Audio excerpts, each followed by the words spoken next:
Selamat sejahtera dan salam Malaysia Prihatin. Nama saya Muhammad Hafizullah bin Anwar, penuntut dari Universiti Teknologi Mara Kampus Kuala Pilah yang kini sedang menuntut dalam program Ijazah Sarjana Muda Biologi di UiTM Kuala Pilah. Jadi pada video kali ini saya ingin membuat refleksi tentang tayangan video patriotism yang telah dijalankan oleh pihak UiTM pada 25 November yang lalu. Jadi saya mulakan refleksi ini dengan 5 prinsip rukun negara. Maka kami, rakyat Malaysia, berikrar akan menumpukan seluruh tenaga dan usaha kami untuk mencapai cita-cita tersebut berdasarkan atas prinsip-prinsip yang berikut: kepercayaan kepada Tuhan, kesetiaan kepada raja dan negara, keluhuran perlembagaan, kedaulatan undang-undang, kesopanan dan kesusilaan.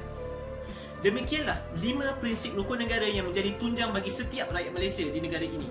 Jadi apakah itu rukun negara? Rukun negara merupakan ideologi yang telah diperkenalkan oleh Majlis Gerakan Negara iaitu Mageran pada tahun 1969, iaitu selepas daripada berlakunya peristiwa 13 Mei yang merupakan peristiwa tragedi berdarah sekali yang menyayat hati bagi semua rakyat Malaysia, dan ianya merupakan satu mimpi ngeri bagi setiap rakyat Malaysia.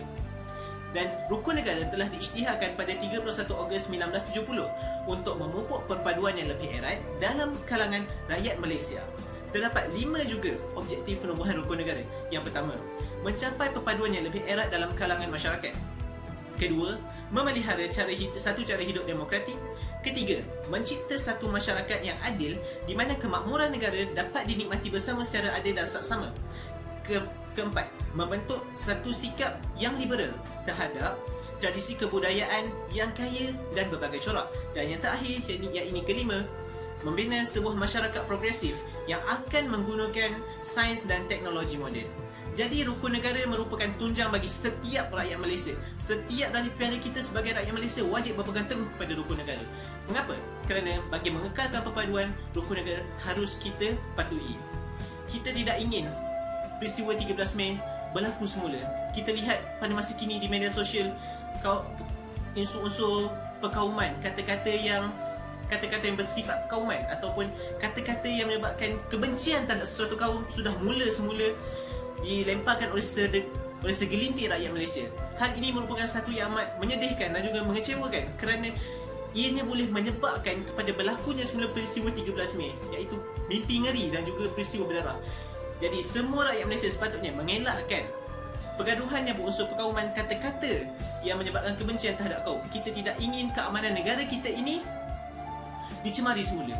Kita perlu kekalkan keamanan negara kita ini setiap masa sampai bila-bila agar negara kita dapat hidup dalam keadaan maju, moden dan terus berkembang pesat. Baiklah, bagi video kedua pula, ianya adalah berkaitan dengan virus COVID-19. Seperti yang kita tahu, virus COVID-19 telah muncul lebih kurang pada akhir tahun 2019 dan ianya telah sampai ke Malaysia lebih kurang pada bulan Februari 2020. Dan virus ini telah menyebabkan pelbagai impak negatif kepada seluruh dunia, termasuk negara yang kita cintai, iaitu Malaysia. Antaranya, ianya telah menyebabkan sekolah-sekolah serta institusi pendidikan terpaksa ditutup. Kemudian sektor ekonomi tidak dapat berjalan seperti biasa dan kebanyakannya juga terpaksa ditutup. Dan ianya telah menyebabkan kematian kepada beberapa bilangan rakyat Malaysia. Dan ianya merupakan satu hal yang agak menyedihkan.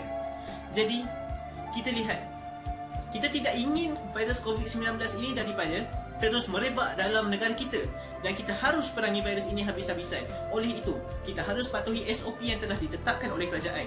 Kita juga harus mengikut kata-kata kerajaan bagi mengekang penularan wabak ini.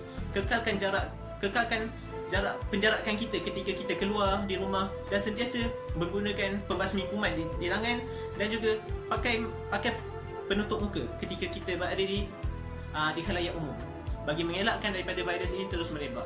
Dan kita semua perlu bersama-sama berdoa kepada Tuhan agar virus ini lenyap daripada bumi dan juga daripada negara yang kita cintai ini.